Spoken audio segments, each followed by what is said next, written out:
Okay, welcome to Peeling Sid Barrett. This will be episode 14. Sorry for the delay. Had some things going on. First thing I'd like to discuss is the songs. We can get that out of the way. Maybe you can go check them out and come back. So the first song that I'd like to discuss is Interstellar Overdrive, and then the second will be The Gnome. Now for Interstellar Overdrive, I'm going to link a version of it that I believe was from a Swedish concert that they did not long after. Maybe it was a Dutch concert. I can't recall, but I'll link it and I'll give you some keywords to search for if you like. And the reason why I want to do that is because the song is a really long, kind of winding song by design, and as it's relayed on the Piper at the Gates of Dawn, they shortened it up. So at their concerts, they would have a tendency to play these really kind of long numbers where they would lose track of where they were, kind of like jazz musicians will, and then they'll tie it back up and bring it all back together at the end. And I really like that version, so I'll give that in the description. The other one that I want to discuss more thoroughly is the song called The Gnome. And that's because The Gnome has lyrics, of course, and I'm more interested in lyrics than anything else. Interstellar Overdrive is a musical, and again, it's a dance kind of a song for that time, for people to kind of freak out UFO style and dance to. So I'll link those two. For The Gnome, I'm going to again link their version, and I will link Mr. Bobinski's cartoon kind of version. He did his own style of it, and it's pretty cool. I like his cartoon work, so I'll include it again. And if you're really into Pink Floyd, early Pink Floyd and Sid Barrett, then you should really check out Mr. Bobinski's stuff. He does a lot of cartoon work, and he pairs it directly with the music. So I'm assuming he has permission for all that to some degree. At any rate, go ahead and check those out, come back, and then we will discuss what we have. Okay, so first things first, hopefully you had a chance to check out those two songs, and I would like to point out that there is a real kind of a metal feel for the bass line, and it's a really cool bass line, a lot like Lucifer Sam for Interstellar Overdrive. And the kind of the power guitar, the power chords that they're running through, it's very catchy, and it kind of reminds me a little bit of, you know, the sound that a lot of bands would copy later. And I've kind of discussed copyright to some degree already, but when somebody comes up with a really catchy riff like Interstellar Overdrive, you can see people kind of picking up on that and reusing it over and over again. So for example, there is the Babe, I'm Gonna Leave You, where it goes da da da da da da da da da da da da. I want to do too much of it because I don't want to get a copyright strike, but that part where Robert Plant is kind of really belting it out, and Jimmy Page is doing his da da da da da sound, it is basically almost exactly copied by Chicago. And I'm going to link all these songs. You can check them out. So Chicago does their version, and then Cobain does almost exactly the same with a little twist on one of the chords that he uses, and I'm not sure what his twist is, but it's a little bit higher, so his high chord is out of tune, and it sounds really cool, and that's in the song In Bloom. But it gives you a feel for how bands are kind of listening to one another and choosing to slightly modify stuff. In my opinion, the Chicago song is so close to the Led Zeppelin song that I don't even think you could get away with that now. Not without Led Zeppelin allowing it, but whatever. Who knows? A lot of people think Led Zeppelin borrowed from other bands as well. So at any rate, that's pretty much it for Interstellar Overdrive. I do find it interesting that Mr. Barrett liked these kind of long, winding numbers. Obviously, if you're into participatory art and you have dancers and the whole idea of dancers and jugglers and all these people, it's like this communal kind of art form where the people are participating, they're dancing, they're feeling like they're in tune with the band. These really long kind of musical numbers really assists that feeling, as opposed to just going out and playing a bunch of very succinct pop songs, which have a different feel and a different rhythm to each one of them. So it is likely that with a song like Ramadan, which Syd Barrett later did on his own, he was trying to capture that. And Led Zeppelin was actually one of the bands that was very good at that. They actually could really draw out long numbers, like Kashmir. And Pink Floyd, they did it kind of on their own, but it's not really the same rock and roll feel. It's more of a kind of a dream feel that's separate from the audience. At any rate, let's take a look real quick at some kind of side information on the second song, which is called The Gnome, and that's interesting, and it's a little bit twisted for a bunch of reasons. So let's discuss some background information. This will be our context element, and the context element is going to be Mr. David Bowie. And of course, Mr. David Bowie had previously sung with a band called the King Bees, so there's that title again, King Bees. We mentioned the Rolling Stones doing King Bee, and we mentioned Pink Floyd doing King Bee. For some reason, everybody seems to be fixated on the idea of a King Bee. I'm not entirely certain why. Maybe they're just getting, cutting their teeth on that song. But in early '67, David Bowie released a song called The Laughing Gnome. Now, he was no longer working with the King Bees at that time, and later that year, Pink Floyd released The Gnome. And so David Bowie had kind of a long history of working with a bunch of different artists, including Mark Bolan of T-Rex early in his career. I believe he was like the third part of an act where he would do kind of a mime thing where he was working on how to interact with the audience with body movement. As I stated before, David Bowie is one of my favorite artists all time. But his early career, although it's obvious that he was, in my opinion, it's obvious that he was always a pretty good singer. When you look at someone like Mark Bolan, it's pretty obvious that he was always a good guitarist. And of course, Mark Bolan worked for a while as a session guitarist for David Bowie.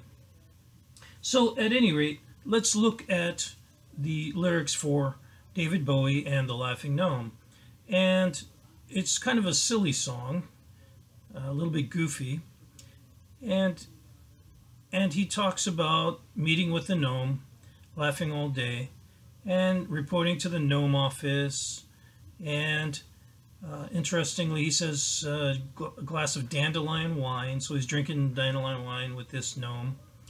And he goes through and he makes all these puns, such as he mentions that's Fred, and Fred is a friend of the gnome, and he's a metronome, whatever, which is haha kind of a thing. Now, that's kind of an interesting way to put things. First off, Fred is interesting if you like Syd Barrett because he also used that as a nickname for someone. And Fred itself as a name is very close to the word friend. So it makes you wonder if by calling someone Fred, they're actually calling someone their friend. Metronome, kind of a funny way of saying things. Now they call people metrosexual. You wonder if that kind of thing was going on. I don't really know. But he goes through and he makes all these kind of gnome puns. And it's his own style, I suppose. I look at Mr. Barrett and his music and I see influences on other people. But when I look at Mr. Bowie's stuff like this, I don't see a whole lot of influence by Mr. Barrett. Mr. Barrett didn't use a whole lot of repetitive puns. He might use one pun or something like that, but he liked to disguise words in metaphor. So in my opinion, there's not a whole lot of overlap there between these two artists. So let's go ahead then and look at what were Mr. Barrett's lyrics for The Gnome. So first off, the song has really kind of an odd rhythm, which is, again, a Syd Barrett kind of a footnote. He does Little Man, and then If I Can. So he runs through kind of long, medium, short, and then he gives this gnome a kind of a funny name, Grimble Crumble. And I don't know exactly what that would mean, but he doesn't just do puns with the name. He mentions drinking wine. He mentions kind of a scarlet tunic and a green hood. So Mr. Bowie also mentioned wearing scarlet, I think. And he says something hooray, and then another way, and gnomes say umre. Now, I will point out that umre is kind of weird, but it could be Pig Latin for room. So it could be a way for someone to say room, like, yay, I get to go back to my room, because this is a gnome that likes to stay in their home. So very likely, this is someone who's kind of a homebody, or alluding to a homebody. And then eventually, my favorite part of the song is when he's whispering, and he's saying, you know, that you should look at the sky and the river, and they're good. So, I guess it's a very distinct style, and there's quite a bit in there to make me think of Mr. Barrett actually discussing himself.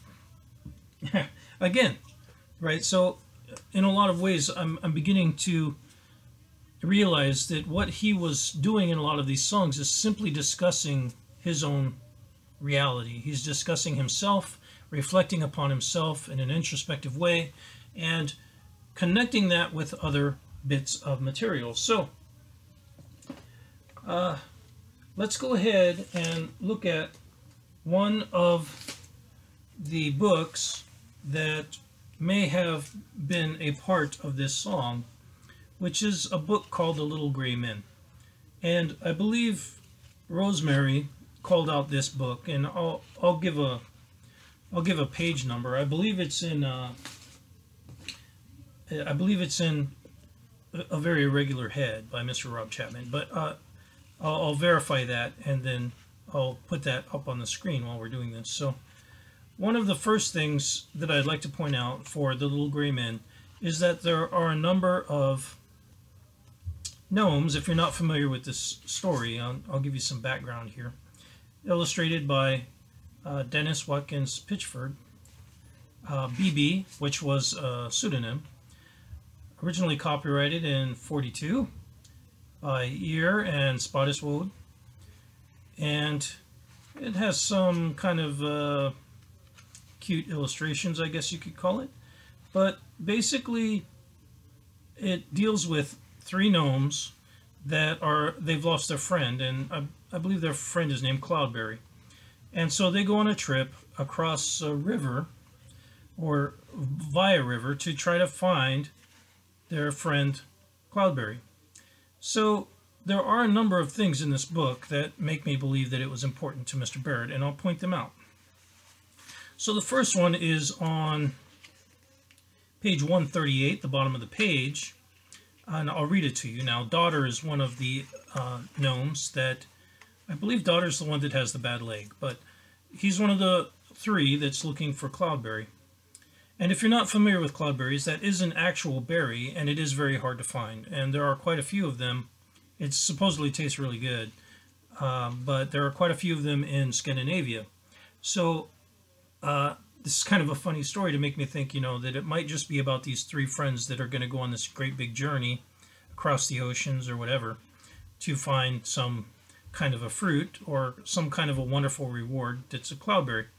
So towards the bottom here, this is Daughter speaking. He says, "Tonight is Midsummer's Eve," said Daughter after a while. "In the old days, it was a great night for our people, almost as important as Halloween.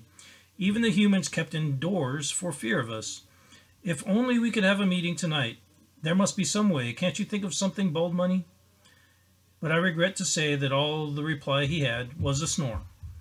So right there is a reference to Midsummer Eve, which is, of course, very, very similar to the idea of, as we've previously discussed,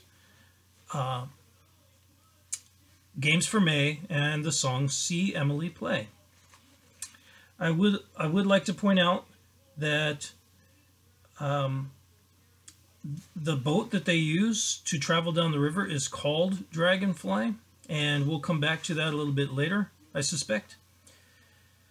Daughter at first doesn't want to go on this journey with his friends because he has a bad leg and he thinks it's going to go bad.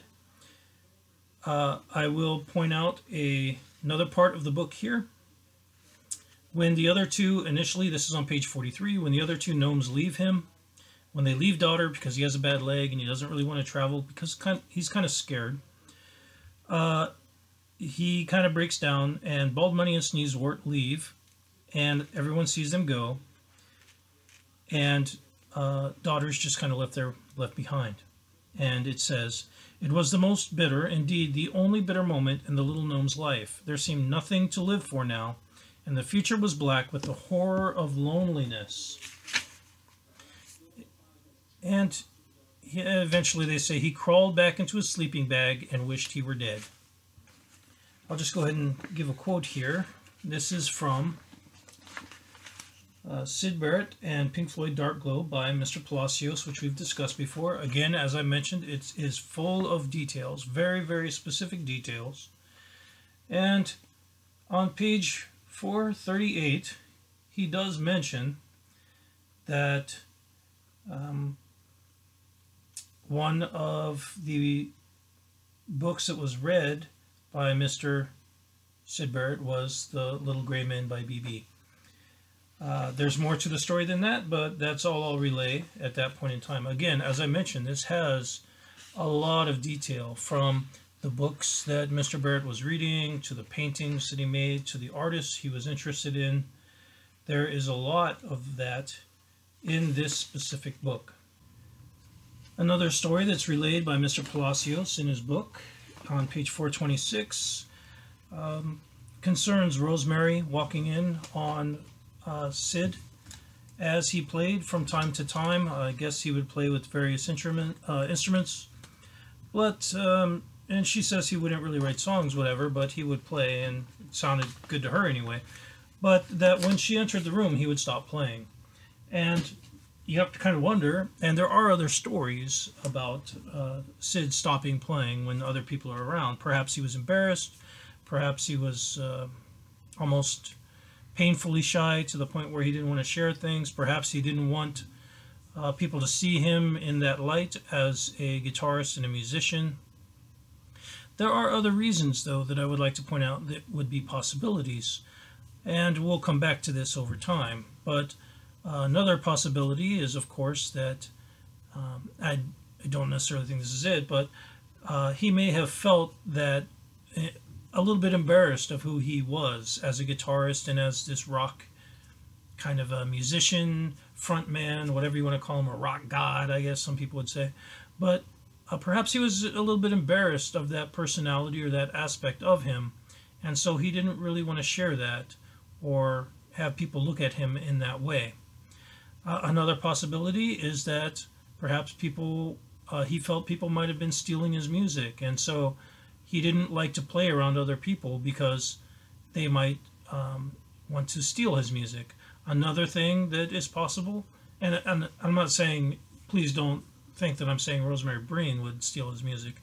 Obviously, she took care of him and wasn't interested in those things. So what I mean is he may have been in the habit of hiding those things from other people.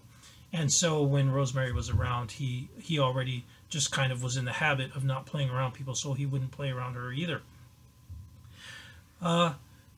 There is also the possibility that he was still making music and that he didn't want other people to recognize that, for obvious reasons. With Rosemary and his family, he may have wanted to hide that because of the embarrassment or perceived embarrassment of maybe who they thought he was, etc. So let's go ahead and discuss a few things that are kind of called out about some of the background of Mr. David Bowie and this song, The Laughing Gnome versus the Gnome. Now, as we mentioned, The Laughing Gnome was released before the Gnome was released. I believe the Gnome was released as part of the Piper album that was late in '67, whereas The Laughing Gnome was released in earlier '67. I want to say it was in April. But, of course, Pink Floyd was recording during that time. And so you have to kind of wonder if there wasn't some kind of connection that was being made. You know, why are these two guys doing songs about gnomes? I don't know other people that were. Maybe there were other songs about gnomes that led up to this in the same way that everybody's doing King Bee. I don't know.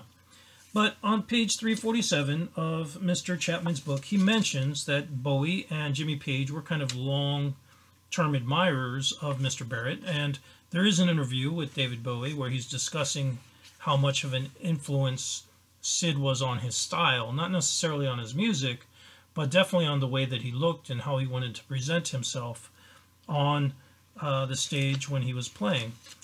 And perhaps these guys didn't really know what they were getting into, but I have to say, you know, David Bowie and Jimmy Page, in my mind, are two of the most mentally acute guys from this scene.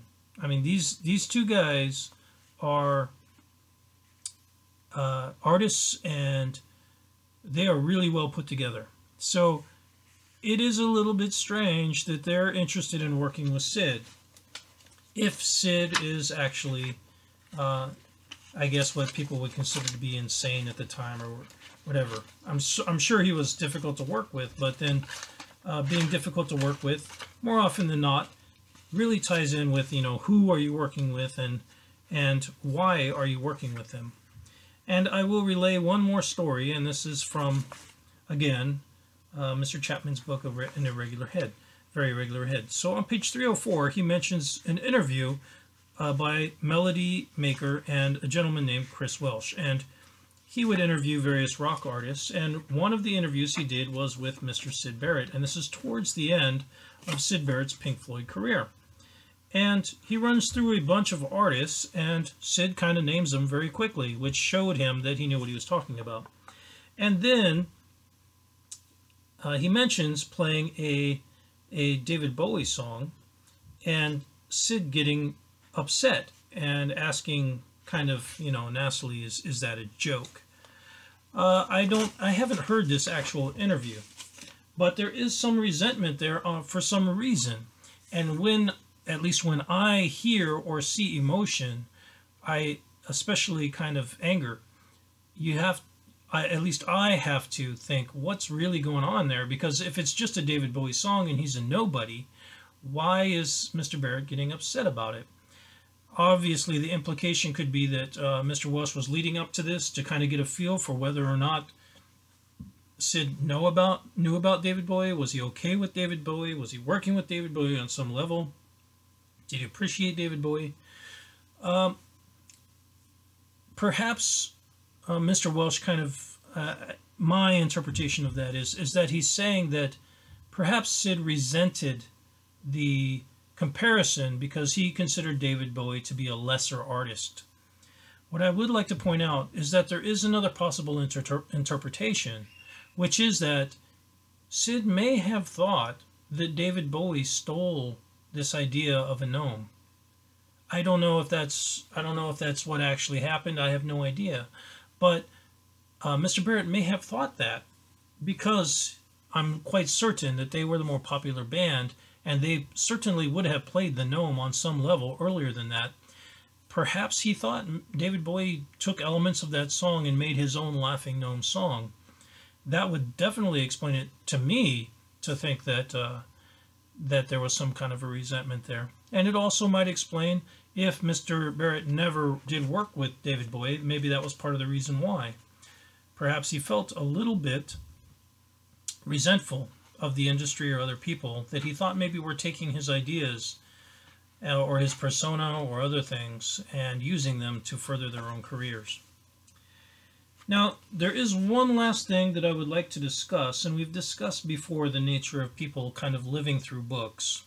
And it's obvious that, as we just outlined in The Little Gray Men, there are aspects to it, and there are testaments or testimonies to Mr. Barrett liking that book, and there are aspects of that book that appear to be kind of in his mind to some degree, I suppose. I haven't read through the whole thing. I just kind of skimmed through it. I don't see a whole lot that I can tie directly into any particular songs, other than the idea of the Midsummer May idea again. So, one of the things that I would like to kind of discuss really quickly is that some people believe that Mr. Barrett may have had Asperger's syndrome. And I'm not a psychologist by any means, and I don't have access to the DSM, which is what psychologists and psychiatrists use to diagnose people. What I do have is a book by Mr. Tony Attwood that he put together about Asperger's syndrome. Now, I believe the classification of Asperger's syndrome has changed over time. This is a book that was copyrighted in the late 90s. I see 1988. It's titled Asperger's Syndrome, A Guide for Parents and Professionals. Tony Attwood, forward by Lorna Wing. And let's see, who made this? Jessica Kingsley Publishers, London and New York. And various dates of copyright. But now this definition of Asperger's is, I believe, handled differently over time. So don't quote me on this, but I believe now it's just called kind of like high-functioning autism. So it's a form of autism. And Miss Breen, on the previous interviews that we've done, has mentioned, that there are aspects of autism that may be kind of running through her family. I guess we can take that at her word for it. What those might be, I don't know. I come from kind of a STEM background, I guess you could say, and I've seen a lot of people with these character traits. So let's run through a few things that Mr. Attwood kind of calls out. And on page 15, he runs through some kind of basic ideas, or Lorna Wing described main clinical features of Asperger's. Naive, inappropriate, or one-sided interaction. Little or no ability to form friendships, pedantic, repetitive speech, poor nonverbal communication, absorption in certain subjects, clumsy and ill-coordinated movements, odd postures. So there are things there that are somewhat, I guess you could say, tied to kind of the way that Mr. Barrett had lived. This is all, really far out there without being someone that's actually clinically trained and certified and actually interacting. It's hard to know these types of things. And of course, as I mentioned before, it's a little bit inappropriate for people to try and say that someone is definitely these things or not. But there are things there that kind of make you go, maybe, it certainly is possible. Now, there are social and emotional abilities for diagnosis that are called out within this, and I'll just note a few of them, and you can kind of think about them on your own. And if I can relay specific stories or instances of Mr. Barrett, then I will. When free to play with other children, such as during lunch, does the child avoid social contact with them? For example, finds a secluded place or goes to the library. Now, we know, of course, he was into reading books. He was very heavily read. But we also know that he would paint on his own and would often kind of just go home and paint. Do they dislike change? Do they need a lot of reassurance? Do they lack precision in their expression of emotion? Do they not enjoy participating in competitive sports and games? Now, we know that Mr. Barrett was a runner, and in a form that's competitive, but in a form it's not.